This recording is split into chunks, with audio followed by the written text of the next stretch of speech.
Hi everyone, I'm Sherlyn. I wanted to do a video talking about depression. It's something I've struggled with since the beginning of time, since I was born, I think. For a while. I also mentioned in my last video, which was like 8 months ago. We're just gonna look past that right now. I was gonna talk about my specific life experiences regarding this, but I just don't really feel comfortable sharing that these days. So I also just feel like it isn't like positive. Like I want this to be like fun, you know? So I'm gonna talk about things that I've done not to prevent this or exactly avoid this, because that isn't exactly possible.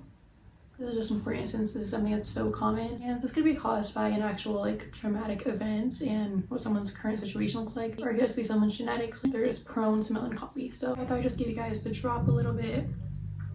I'm not a doctor. I've never claimed to be a doctor. These are things that I've just learned over time and that's have worked for me personally. So the first things that I wanted to talk about was diet. I feel like especially now, crash diets and Ozempic and basically starving yourself is so common now. This is a PSA to not do that. Your body needs fuel, your body needs energy, your body needs nutrients and minerals and vitamins. If you're falling into that like pro-Ana Ozempic kind of fad, yeah, you probably are going to be depressed. Yeah, specifically omega-3s, which you could get from a lot of seafood. There's actually an acronym. It's called SMASH, and it stands for sardines, mackerel, anchovies, salmon, and herring. They have the most omega-3s, and I think they're also the lowest in mercury. I'm super picky about food. I really only eat salmon, and I also really like canned tuna. I have the one that's in olive oil, and I just find it convenient. I don't really like the taste of either salmon or tuna, but health-wise, I've forced myself to like them. I also like walnuts, which are really high in omega-3s. Also chia seeds and flax seeds. It's important to ground them up before you make anything with them so that your body is able to absorb the nutrients. Also choline. This is really important for brain health. I also take a supplement. It's called phosphatidylserine, I think that's how it's pronounced. I don't know, guys. I'm not a doctor. I'm just pretty. You could find this in mostly animal products. I like to take a vegan supplement. If I could avoid animal products, I do, but it's just kind of hard with certain things. So also in that supplement, there's a lot of B12. Regardless of if you eat animal products or not, you could be deficient. And then vitamin D, which this one's kind of fun. This one's a good time. Sunlight is super important for the depressed, but it's also really important for calcium. You don't want to get osteoporosis. But if you live somewhere cold and you can't really go outside every day, you could take a vitamin D supplement, but you'll also have to take it with vitamin K so that it can be absorbed properly. Another thing is antioxidants. I eat a lot of berries. I like fruit in general, so something I like is wild blueberries. They have flavonoids in them, which help protect your brain. I actually made like a brain healthy recipe video on my TikTok. It's Greek yogurt and then wild blueberries and walnuts. And then also honey, which has antioxidants as well. But yeah, a bunch of foods, especially fruit, have a lot of antioxidants in them. But this one's really obvious, but water. You don't want your brain to shrivel up, okay? That one's obvious. I want to take your gut health into consideration as well. The recipe that I was talking about before, Greek yogurt, is really good. It has a lot of probiotics, and your gut is like your second stomach. So you want to make sure you're having probiotics and also prebiotics you get by eating fruit. So that one's easier. And then this is another obvious one, but you want to make sure you're getting enough sleep. Your lymphatic system is really important. It basically cleans out your brain while you're sleeping, which gets rid of I believe they're beta amyloid proteins, which are basically these protein clusters that build up over time and cause Alzheimer's. So you want to make sure that you're getting plenty of sleep and you're also getting plenty of exercise so that those protein clusters could go out of your lymphatic system. And you also just want to be refreshed and well rested, so get plenty of sleep, and then exercise also helps with blood flow to your brain and even releasing endorphins. Another thing is something that you would have to cut out, but it's sugar, which prevents blood flow from getting to your brain. And even breathing exercises are really good. I'm a person that has asthma, and getting oxygen to your brain is super important. I have really shallow breathing. Doing breathing exercises has helped me so much.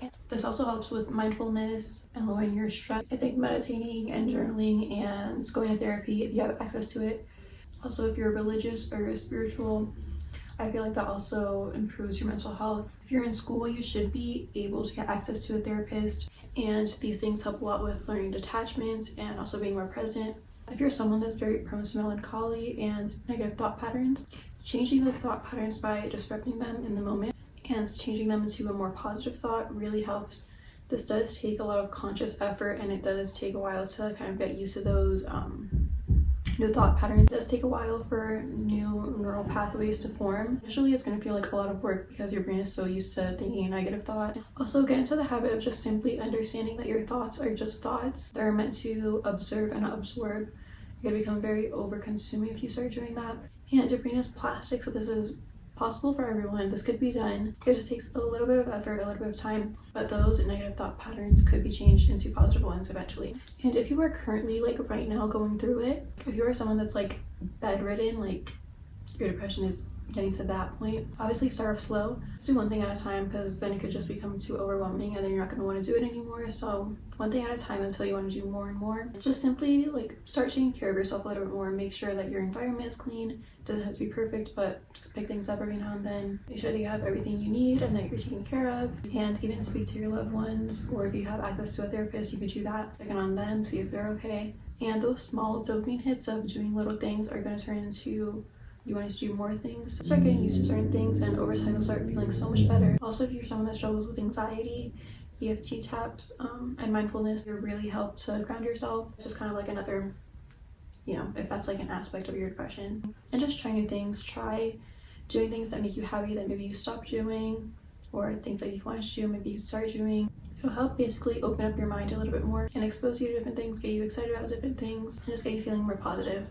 And then this is kind of more general brain health. I want to talk about growing neurons, since I was talking about neural pathways earlier and how they could change and turn your negative thoughts into positive ones. You could do this by learning new things and broadening your mind a little bit. So that could be like trying something new that maybe you haven't tried before. Learning a new language could also be great. You could go on Duolingo, pick a language on there. I feel like that's something really accessible.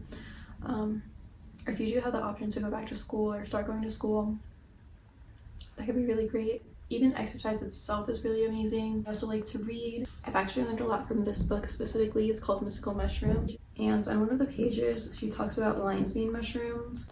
If I find them, hold on. So this is what they look like. They grow on trees. And I want to read this part. Some current research has shown that lion's mane can actually stimulate nerves to regrow, suggesting it can be beneficial to treating Alzheimer's disease and other neurological health conditions. In addition to antibacterial and anti-inflammatory properties it exhibits.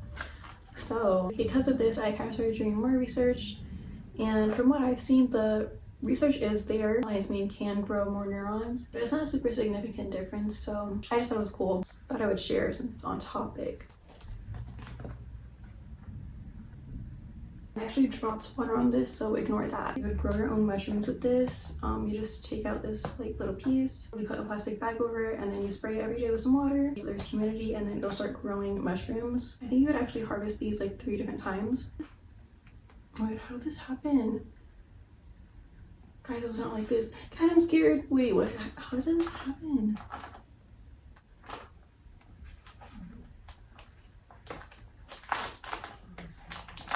Guys, do I even know how I got water in this? Guys, what's going on? I'm scared. Okay, anyways, I don't even know how I got water in this in the first place. I don't know, guys. I'm nervous.